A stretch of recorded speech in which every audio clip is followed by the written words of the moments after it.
Adjunto diretor-geral Organização Mundial do Comércio no Primeiro-Ministro discute com a estratégia na implementação do programa a finadeira da OMK.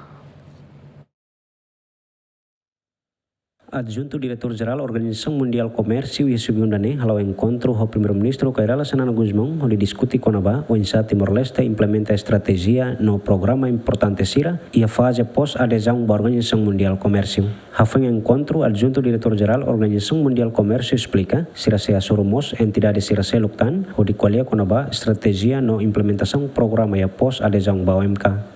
His Excellency, the Prime Minister of Timor-Leste, we exchange views on the opportunities and challenge of accession to the WTO of Timor-Leste, including the implementation of the post-accession strategy of Timor-Leste. And after this meeting, we will go to a conference, a workshop with all the important government agency officials to discuss in a detailed way how to implement this important strategy. Organização Mundial do Comércio estabelece a lorong ida bulan Janeiro tinang reunida Associação Resen 5, o objetivo atua soru regra comércio entre nação SIRA a nível global ka basic nível global. Antesne liusi conferência ministerial Organização Mundial do Comércio badala San Rosintolo nebe realiza em Abu Dhabi, oficialmente Timor-Leste sayana membro OMK badala atu sida neng nol resinen. Adair tu Simenes Luciano Ambral GMN.